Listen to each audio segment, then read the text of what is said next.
va essayer, Be'ezrat Hashem, dans ce shiur, de comprendre tout cet événement qui a été l'envoi de ce qu'on appelle les Meraglim, les explorateurs, en Eretz Israël. Surtout que le Passouk parle d'une manière un peu surprenante quand il dit « Shelach lecha anashim veyatur et aret ». Le mot « Shelach lecha » envoie pour toi, et Rashi nous fait remarquer que Akjouch lui dit « Moi, je ne te demande pas. » Or, nous connaissons Moshe Rabbeinu, qui cherche absolument à faire la volonté d'Akadosh Baruch Hu. Le désir d'Akadosh Baruch Hu, pour lui, il n'y a pas eu plus grand que Moshe Rabbeinu dans l'histoire. Personne n'est arrivé à ce niveau qu'a atteint Moshe Rabbeinu. Donc, pourquoi, si Hachem lui dit, moi je ne te demande pas, pourquoi il tient quand même à envoyer? Autre sujet qu'il faut bien sûr comprendre, et qui est mentionné d'ailleurs, Laura Haïm un peu le soulève, nous savons qu'à chaque fois qu'il est marqué Lecha pour toi, ça veut dire dans ton intérêt à toi. L'Ehana attrape, pour toi c'est quelque chose d'important. Et quel était l'intérêt de Moshe? Surtout que Moshe, qui est ce croyant sans pareil, Akadosh Baruch Hu lui dit on rentre aller en Eretz Israël. Pourquoi fait-il cela? Alors bien sûr, si on veut savoir la réponse, on va devoir ramener les paroles du Zohar sur cette paracha. Dans cette paracha de Shelach Lecha, lorsque Moshe Rabbeinu leur dit vous regarderez, et il dit une phrase qui est très surprenante, qui est relevée par le Zohar. Ayesh ba'etz im aïn. Alors, est-ce qu'il y a des arbres? Ayesh ba'etz, est-ce qu'il y a un arbre? Pas des arbres, un arbre. Ayesh ba'etz, est-ce qu'il y a un arbre? Im aïn, ça veut dire si. Le mot aïn veut dire néant. Comme dit le Zohar, y a-t-il un pays dans le monde qui n'a pas des arbres fruitiers? Et quel est l'intérêt à savoir s'il y a des arbres fruitiers ou pas? Même si supposons qu'il n'y en avait pas, mais c'est quelque chose d'impossible, eh bien, en rentrant en Eretz Israël, ils se seraient occupés de planter des arbres fruitiers. Et puis surtout, comme le dit le Zohar, partout où il y a des arbres fruitiers. Qu'est-ce que c'est cette question que leur demande Moshe Rabbeinu? Ayesh ba'etz im aïn. Alors, sachez que le Zohar là va nous éclairer d'une manière merveilleuse là-dessus. Pour comprendre les paroles du Zohar, il faut savoir que il n'y a pas la nature et le miracle. Puisque Hachem a tous les pouvoirs, c'est lui qui a créé, c'est lui. Que signifie nature et pouvoir? Teva et Nes. Nature et le pouvoir. En fait, quand Hachem a décidé de créer tous ces mondes pour arriver à ce monde à nous dans lequel nous vivons, qui est le Olam Ha'asiya, il a mis des règles en place comment il allait gérer le monde. En fait, la lumière infinie passe par différents niveaux pour que le monde soit géré. Et la gérance du monde se passe par le dernier niveau du monde de la Hatzilut, qui est appelé, je vais vous dire le terme qui est utilisé chez les Mekoubalim, c'est un Rashi Tevot, Zun de Hatzilut, qui voudrait dire Tiferet ou Malchut. Ça veut dire qu'il y a une union masculine et féminine de deux luminaires par lesquels passe la lumière infinie, qui gère le monde. Et cette gérance du monde est ce qu'on appelle Hanagat Hateva. Le monde est géré par des règles de la nature qui ont été gérées. Et il y a, quand Akadosh Baruch Hu, quand Hachem veut faire des miracles, alors à ce moment-là, il y a un luminaire qui est bien au-dessus de cela, qu'on appelle Arich ou Arich Anpin de la Hatzilut, qui est le premier niveau de la Hatzilut. Lorsque sa lumière à lui se dévoile et éclaire et illumine le bas de la Hatzilut, à ce moment-là, c'est le miracle. Oui, il y a des lumières qui descendent, qui vont transformer la nature en miracle. Donc c'est tout simplement de quelle manière est géré le monde. Est-ce que c'est par Arichanpin ou par Ze'iranpin? Ce sont les deux possibilités. Le haut de la Hatzilut ou le bas. Le haut de la Hatzilut est la manière de gérer le monde de manière miraculeuse. Le bas de la Hatzilut est la gérance du monde de manière naturelle. Sachez que depuis la création de Adam Arishon jusqu'au moment du déluge, le monde était géré par ce luminaire élevé qu'on appelle Arichanpin.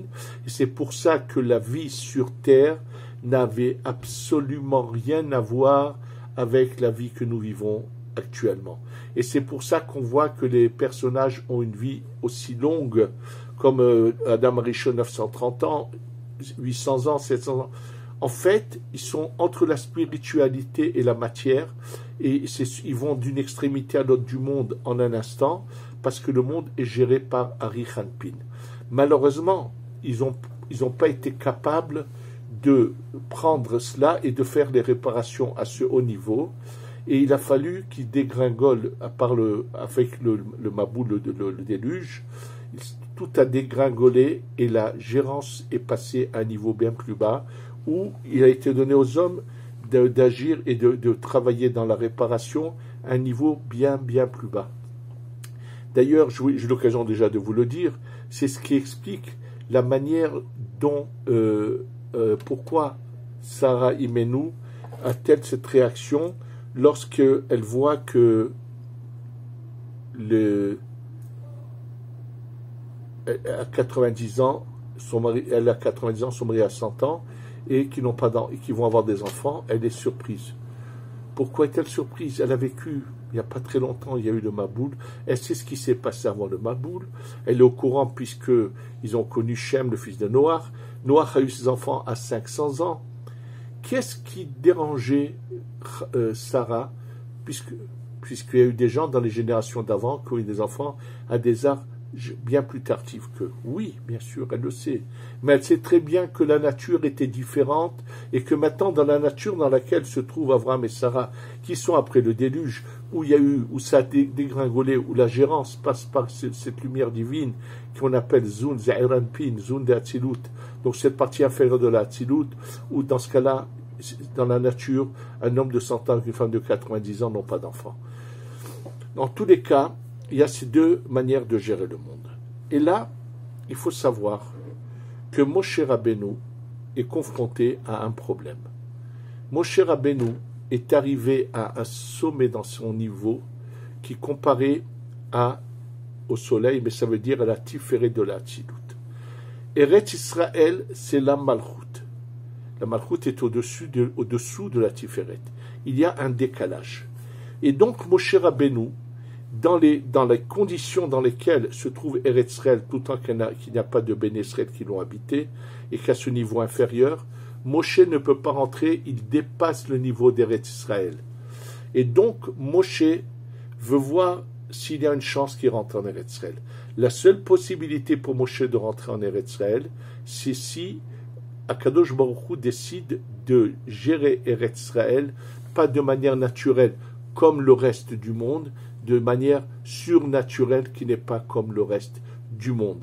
C'est pour ça que Moshe Rabbeinu, c'est la possibilité qu'il a de rentrer en Eretz Israël, et une autre que je vais vous dire tout de suite, qui donnerait la possibilité à Moshe Rabbeinu de rentrer en Eretz Israël. Donc, comme je vous l'ai dit, si Akadosh Baruch Hu décide de gérer Eretz Israël comme était géré le monde en entier, depuis Adam Arishon jusqu'au Maboul, alors dans ce cas, Moshe peut rentrer. Et là, Moshe, quand il leur dit Ayesh ba'etz im aïn, nous dit le Zohar, il leur dit regardez comment est géré Eretz Israël.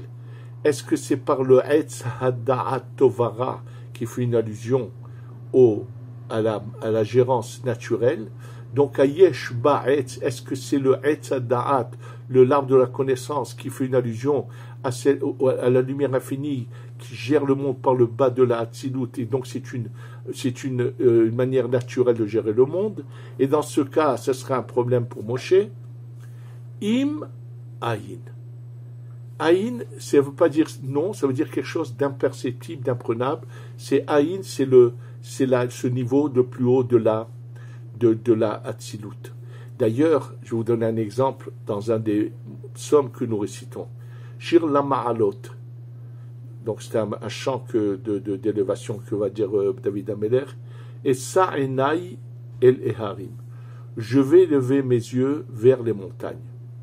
Qu'est-ce que veut dire David Ameler quand il dit je vais lever les yeux vers les montagnes? Alors sachez que Eharim, les montagnes, font tout simplement allusion à 3 sphirotes. Hesed, Gvura, Tiferet, qu'on appelle Avram, Yitzhak et Yaakov, entre guillemets, c'est ce qu'on appelle les montagnes. Il dit Essa Enai et les Harim. Donc je vais m'adresser maintenant à ce niveau qui est celui qui est le bas de la Hatzilut. Mais Aïn, Yavo Aizri. Mais qu'est-ce que je veux faire? Je veux monter jusqu'à Aïn, et c'est si je monte jusqu'à Aïn et que je fais descendre la lumière de Aïn, de Harir, jusqu'en bas, alors j'aurai ma délivrance. Parce qu'il faut le savoir, que comment les tzadikim font des miracles, c'est parce qu'ils arrivent à se brancher à ce niveau-là, qu'on appelle la Hanaganisite, qui est la gérance miraculeuse du monde. Les tzadikim sont capables. C'est pour ça que dans la Kabbalah, il y a ce qu'on appelle des yichudim. Il y a quelque chose de très particulier qui dépasse l'étude de la Torah, qu'on appelle les yichudim.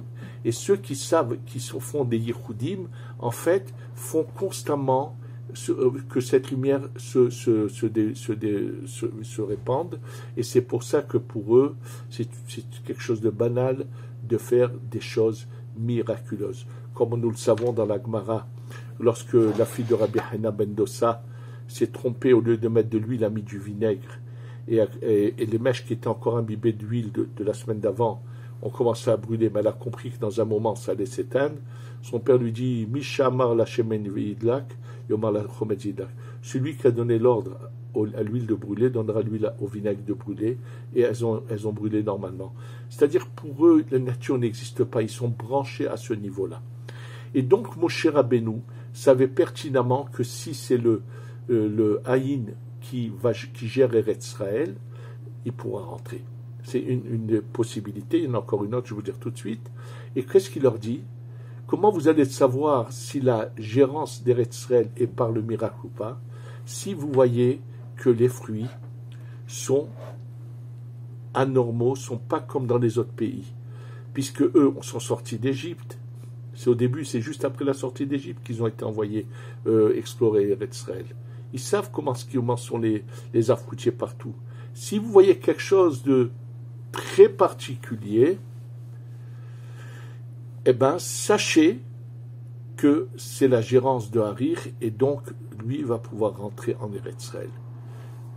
Moshe les a mis au courant qu'ils allaient voir des fruits, qu'ils risquaient de vous trouver des fruits très particuliers. Il leur explique. Et eux sont capables de prendre cela et de le déformer et de le retourner. Ils emmènent ce fruit pour dire regardez quel pays dangereux. Ils ont tout à fait déformé. C'était vraiment, comme je vous l'ai dit dans mon cours précédent, c'était une intention de fauter. Quand les gens veulent rester terre à terre, ils ont compris que si on rentre en Eretz Israël, on passe à l'étape supérieure, on va devenir d'autres personnages, on va plus être en matière. Ils veulent pas. Ils veulent rester terre à terre. C'est pas sans raison que le Harizal explique que cette erreur de ne pas vouloir faire le pas qu'il faut pour arriver au but est une erreur qui s'est passée dans toutes les générations.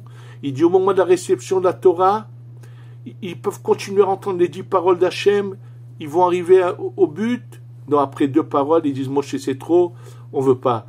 On arrive devant Eretz Israël, il y a 2 tribus ennemies qui veulent rester en dehors. On commence à étudier la Torah, on arrive devant la Kabbalah, non, c'est trop pour nous. Il dit, le Harizal, sache que c'est cette erreur, c'est ce qu'on fait également les Meraglim. On leur dit, ils sont en train de palper, de voir que ça y est, dans un moment, on va passer de niveau, et il faut marche arrière. Oui, c'est comme beaucoup de personnages. Je parle plus des slogans où on veut le Mashiach. Je vous ai dit, les slogans, il faut les mettre de côté. La réalité. Est-ce que les gens veulent le Mashiach en Eretz Israël et changer de vie, ou ils veulent rester dans leur coin, dans leur exil, avec leur commodité auquel ils sont habitués et ne pas bouger. Il faut on veuille faire le pas. D'ailleurs, je voudrais vous raconter ce qu'a dit un jour le Chafetz Chaim. Une fois, dans une grande communauté en Europe, le Rav venait de décéder et on est parti chercher, je ne me rappelle pas du nom d'un grand Rav, d'une autre communauté. Et quand ils sont venus le chercher, le Rav de cette communauté, ils lui ont demandé de venir, il a refusé. Une deuxième fois, à la fin, il y en a un qui est intelligent, il a dit, moi je vais aller, vous allez voir comment. Il vient avec la délégation, il dit, Kvod Harav, il y a 30 000 personnes dans notre communauté qui t'attendent. Quand le Rav a entendu que 30 000 personnes l'attendaient, il a dit, je viens. A dit le Chafetz Chaim, si ce Rav, parce qu'il a entendu que 30 000 personnes le voulaient, il est parti, s'il y avait 30 000 personnes qui voulaient réellement le Mashiach, on l'aurait déjà eu. Donc, juste comprendre qu'est-ce qui s'est passé par rapport à cette question, comme on explique la question de Moshe Rabbeinu, c'est une des possibilités qui faisait que Moshe aurait pu rentrer. Et quelle est la deuxième possibilité que Moshe aurait pu rentrer? C'est qu'on va expliquer maintenant. C'est que, comme le dit le Rabbi de Koujnitz, ce qui a fait que Eretz Israël soit pas au niveau de Moshe Rabbeinu, c'est parce qu'il n'y a pas de Bnei Israël qui vivent dedans. Elle était habitée uniquement par des non-juifs.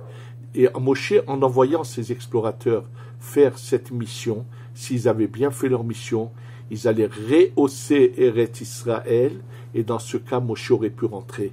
Et d'ailleurs, c'est en allant, il s'est passé des choses. Et Akadosh Baruch Hu a montré le miracle déjà. Ils assistaient à des épidémies, ils voyaient des enterrements. Au lieu de comprendre qu'Hachem prépare le terrain et est en train de tout faire pour eux, de nouveau, ils ont déformé les paroles. Ce qu'ils ont vu, ils l'ont interprété de manière tordue. C'est pas Saint Jean qui l'a dit. Qui est Sharim d'Alche Adonai, Vetzadikim Elchubam ou Poshem Ikashtubam. Ils sont droits les chemins d'Hachem. Ça dépend que chacun comment il veut les utiliser. Les chemins d'Hachem sont droits. Les gens droits iront dans ces chemins. Et les fauteurs vont trébucher. Ça veut dire que celui qui a envie de déformer la Torah, comme on entend toutes sortes de stupidités, il y a des gens, je vous dis, je ne vais pas revenir là-dessus, qui ne sont pas capables de vouloir avancer dans la vie. Ils veulent rester dans leur petit coin à eux.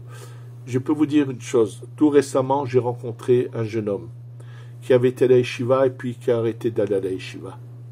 Et il s'est avéré que Baruch Hashem, Akadosh Baruch Hu l'a tendu une perche, il lui a donné une chance. Il rencontre une fille très bien, qui est vraiment la perfection, le meilleur qu'il puisse avoir. Mais comme malheureusement, il a quitté les bancs de la yeshiva, il va avoir des paroles agressives, insolentes vis-à-vis du père de cette fille, et donc tout va tomber à l'eau. Maintenant, elle réalise qu'en réalité, pourquoi il arrive à cela, c'est parce qu'il n'est pas assis entre les quatre murs de la yeshiva encore à étudier. Ce garçon, que je connais, je l'ai fait venir. Je lui ai parlé longuement. Je lui ai dit, dis-moi, pense, quel est le but de ta vie? Et je lui ai dit que quelque chose qui m'a beaucoup, moi, apporté dans la vie, c'est cette première phrase qui se trouve dans ce livre qu'on appelle le Mesilat Yesharim, le chemin des droits, qu'a écrit Rabbi Moshe Chaim Luzzatto le Ramchal, qui est Yesod HaChassidut Veshoresh HaAvodat Emima, le Yesod, la base de la Chassidut, Veshoresh est la racine du service authentique d'Hachem, le vrai service d'Hachem, ou Shidbarer Vitamet Etzel Adam Achovato Va'olamo, qu'il faut que ce soit clair à nos yeux pourquoi on est venu sur terre. Quand je parle avec ce garçon, vous savez ce qu'il m'a répondu? Il m'a dit, le but c'est d'arriver au bout du chemin sans avoir trébuché à droite et à gauche. Il n'a pas compris que c'était complètement... Et je lui ai prouvé que c'était faux. Tu es venu sur terre pour servir Hachem. On est là au service d'Hachem. Si on se met en tête constamment, qu'est-ce qu'Hachem attend de moi? Quel est le but pour lequel je suis sur terre? Je ne peux pas perdre ma vie dans des bêtises, dans des sottises, dans des soirées, dans toutes sortes de choses. Je ne suis pas créé pour cela. Et le Mesilat Yesharim, le Ramchal a choisi cette phrase pour commencer son livre qui emmène la personne jusqu'au Ruach HaKodesh, puisque le but de son livre est de montrer le chemin pour arriver au Ruach HaKodesh. Il faut qu'on se mette ça en tête. Et sachez une chose que je lui ai parlé longuement, il a pris conscience, mais malheureusement, il est en train de gâcher sa vie. Je lui ai dit, j'ai parlé avec la fille. Elle m'a dit, s'il s'engage devant toi, il est prêt, je reprends. Je lui ai dit, regarde, tiens, voilà devant toi, tu as 2 chemins. Sachez qu'il n'est jamais revenu vers moi. Préfère avoir une vie où il dort quand il veut, se lève quand il veut, pas prêt à changer sa vie. Et comme ça, il gâche sa vie. Il faut qu'on soit tous en éveil, qu'on comprenne qu'on doit se remettre cette phrase du Mesilat Yesharim doit être claire à nos yeux en se levant tous les jours. Pourquoi je suis venu sur terre? Quel est le but de ma venue sur terre? Si je le comprends, alors je pourrai aller dans le chemin qu'il faut, faire ce que Hachem attend de moi. Malheureusement, cette erreur des Meraglim qui ont entraîné avec le peuple d'Israël a fait qu'ils soient retenus dans le désert encore pendant presque 40 ans. Ça a changé le cours de l'histoire. Ça a été un jour de pleurs de toutes les générations. Et jusqu'à aujourd'hui, on n'a pas réussi à réparer tout cela. Il faut qu'on se réveille, qu'on voie la main d'Hachem, qu'on comprenne que Hachem veut nous donner. Il faut juste qu'on vienne vers lui. Et qu'en venant vers lui, Be'ezrat Hachem, il va nous envoyer la Géoula pour qu'on passe à l'étape suivante, qu'on puisse se servir encore plus haut. Amen ve Amen.